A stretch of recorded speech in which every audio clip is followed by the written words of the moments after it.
Escuela de Fresia. Director de la escuela. ¿Cuál es su nombre? Marcelo Alejandro Cárdenas Boyazo.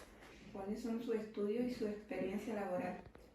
Bueno, yo comencé a trabajar, es cierto, en el tema laboral desde el 2007 en el Colegio Purísimo Corazón de María y después desde el 2009 hasta la fecha acá en la Escuela Básica de Fresia.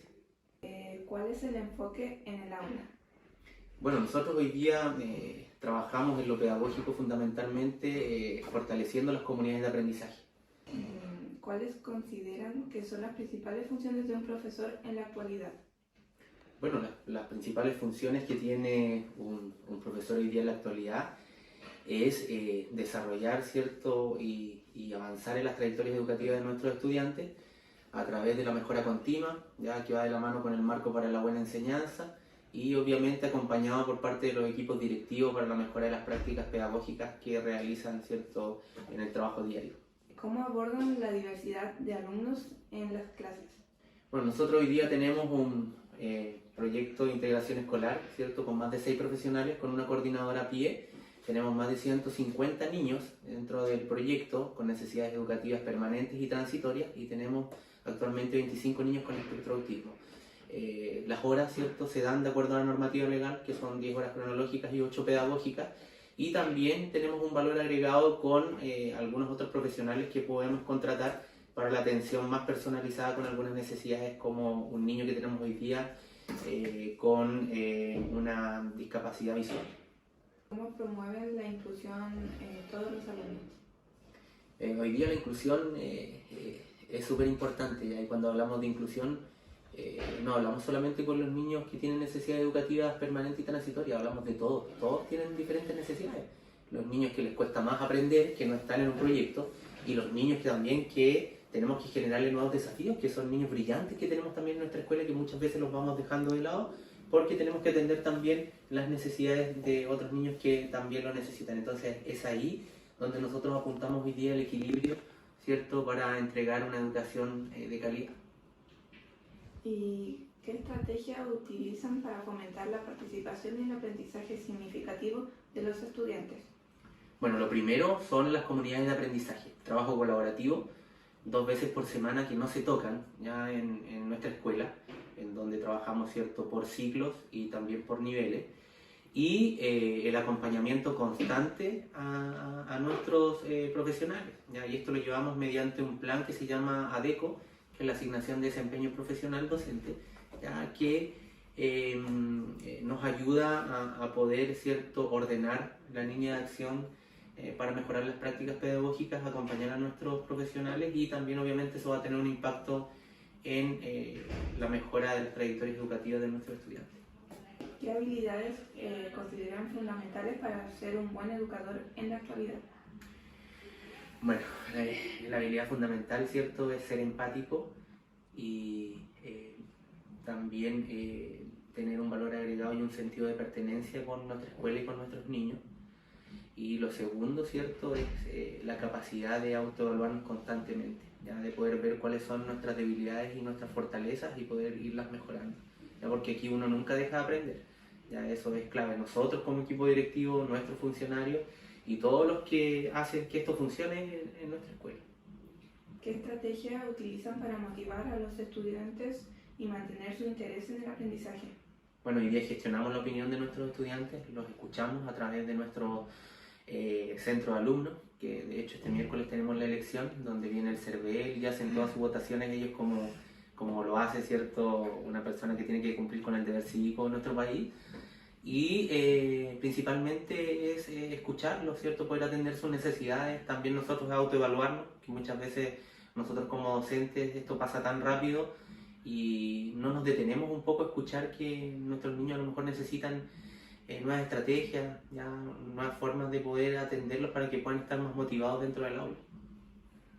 Inspector de la escuela. ¿Cuál es su nombre? Alexi Carrasco. ¿Cuáles son sus estudios y su experiencia laboral? Mis estudios superiores lo hice en Osorno, en la Universidad de Los Lagos. Egresé el año 96, ya me titulé. Y de ahí he trabajado en distintos lugares. Partí trabajando en Chile Chico, por ejemplo. Empecé trabajando allá 2 años. después Santiago, ahí hasta el año 2007 estuve en un establecimiento. Y luego me ofrecieron trabajo acá en Fresia en algunas vacaciones y me vine para acá del año 2007 y ya empecé a trabajar en el liceo y ahora ya me encuentro en la escuela básica. ¿Cuál es el enfoque en el aula para usted? Bueno, un poco siempre son los alumnos, Claro. los estudiantes, ¿cierto? Eso es lo principal. Ellos tienen que estar en las mejores condiciones, ¿cierto? En buenas condiciones su sala, el ambiente. Ese es el foco, o sea, debe ser nuestros estudiantes después. ¿Cuáles consideran que son las principales funciones de un profesor en la actualidad? Básicamente enseñar a un alumno. Ese es el principal rol que uno tiene. Pero en la parte de escuela básica o en la parte de educación, ¿cierto? Básica, también un profesor norma conducta de los alumnos, ¿cierto? Generalmente cuando los alumnos son más pequeños, el profesor siempre viene a ser un ejemplo, ¿cierto? Donde el alumno o el estudiante generalmente se refleja. ¿Cómo abordan la diversidad de alumnos en las clases? Ya, bueno, la diversidad aquí la abordamos de distintas formas. Básicamente, bueno, aquí nuestra escuela es inclusiva, absolutamente, ¿cierto? Entonces, nosotros, por ejemplo, tenemos capacidades de educadores diferenciales que trabajan con niños con algún tipo de dificultades que tengan, ¿cierto? Con necesidades educativas especiales a veces, ¿cierto? También tenemos otras índoles, otras necesidades, alumnos con otras situaciones un poco más complejas. Y por ende la integración que se da es bastante buena. Al parecer nuestra comunidad educativa a nivel de estudiantes es bastante madura con respecto a eso. Ya no tenemos mayores dificultades, por ejemplo, con alumnos con, no sé, con definiciones sexuales distintas, etc. La verdad que no se da problemas en ese aspecto. ¿Cómo promueven la inclusión de todos los alumnos? ¿Cómo la promovemos? Bueno, tenemos actividades, por ejemplo, la inclusión de todos los alumnos, tenemos otras actividades todo el año, ¿cierto? No todos los días. Donde se trabaja, por ejemplo, tenemos actividades de deporte, que es una, se integra, semana de la escuela, donde se trabaja eso y participan todos, ¿cierto? Tenemos, por ejemplo, aquí la opción 4, donde tenemos niños con mayor dificultad de aprendizaje, ¿cierto? Son niños con problemas graves que no están en el aula, pero pertenecen a un grupo de curso. Entonces, en ese tipo de actividades ellos también se integran a esta. ¿Qué estrategia utilizan para fomentar la participación y el aprendizaje significativo de los estudiantes? Yo te puedo indicar que se trabaja en qué aspecto. Tú hablabas de la integración, ¿cierto? ¿O no? Para la participación. Para la participación. Bueno, por ejemplo, aquí tenemos centro de alumnos. Estamos hablando de una forma de participar, ¿cierto? Que es la forma ciudadana y democrática, ¿cierto? Donde empiezan a elegir, de hecho ya están en sus plenas campañas, por ejemplo. Sí, nos comentaron algo de Sí, eso. que son muy entretenidas, hay que ir orientando, sí, a los chicos, pero tienen, por ejemplo, esa es una forma que tienen de participación y que es bastante interesante porque ellos se organizan, bueno, hay una persona encargada, ¿ya? Y después la participación que tenemos, bueno, en otros temas deportivos, ¿cierto? Bueno, tenemos las evaluaciones también y los trabajos que se hacen en clase. ¿Qué habilidades consideran fundamentales para ser un buen educador en la actualidad? Bueno, primero querer ser profesor.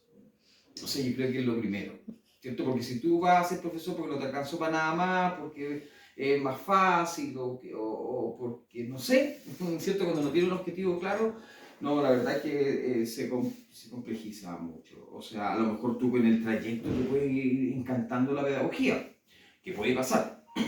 Pero si no es así, la verdad que es terrible, porque tú sufres mucho como profesor si no te gusta tu profesión, porque es muy frustrante, ¿cierto? A nosotros nos pasa, por ejemplo, tú vas con tu guía, vas a trabajar y los alumnos no te toman en cuenta, ¿cierto? Tu guía la ves botar el suelo, son situaciones que son frustrantes. Entonces, si tú no tienes el cariño y la dedicación en forma personal, la verdad que puede ser muy dañino para la persona. Y hay frustraciones que vienen, ¿cierto? Y te vas convirtiendo también en una persona que no te interesa mucho a través de esta decepción. Por eso lo importante, lo primero, es querer ser profesor, gustarte. O sea, como decía un colega alguna vez que me enseñó mucho él, cuando yo venía saliendo, me dijo, mira, para enseñar a leer a Juanito, primero hay que querer a Juanito. O sea, si no tenemos esa capacidad, estamos perdiendo el tiempo. ¿Cómo crees que la tecnología ha impactado en el rol del profesor? Bueno, hay mucho. Impacta de varias maneras. Una que te frustra también y otra que te puede servir mucho. O sea, por eso depende del profesor, depende cómo asuma este desafío que es la tecnología y que no ha pasado siempre. Lo que pasa es que ahora es más rápido, ¿cierto? Hoy día es rapidísimo. O sea, un celular, ¿cierto? Que tú tienes toda la información hoy día. Es súper complejo para el alumno porque te distrae mucho y también el profesor cómo utiliza esto para que sea beneficioso para el aprendizaje, porque también se puede usar así. Entonces, realmente para el profesor es un desafío enorme, cómo normar eso. O sea, por ejemplo, nosotros lo tenemos prohibido en el aula, excepto cuando el profesor lo vaya a usar. Ahí se permite a los chicos usarlo porque, como te digo, es distractivo. Y sabiéndolo utilizar puede ser bastante importante para el desarrollo de las clases también y del aprendizaje de los alumnos. ¿Qué valores consideran imprescindibles en el labor docente? Pero lo primero es, yo creo que la honestidad del profesor, tener formas de actuar, por ejemplo, porque nosotros le enseñamos valores a los niños, pero tenemos que también asumirlos como tales, ¿cierto? O sea, no podemos actuar en el vacío. O sea, yo no le puedo decir a un alumno que no mienta y si yo me descubre mintiendo. Entonces es complejo. La honestidad, los valores como el respeto, ¿cierto? Que es súper importante.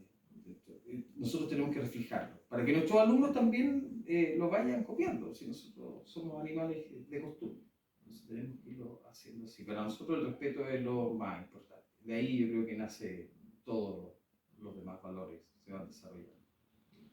¿Y qué estrategia utilizan para motivar a los alumnos y mantener su interés en el aprendizaje?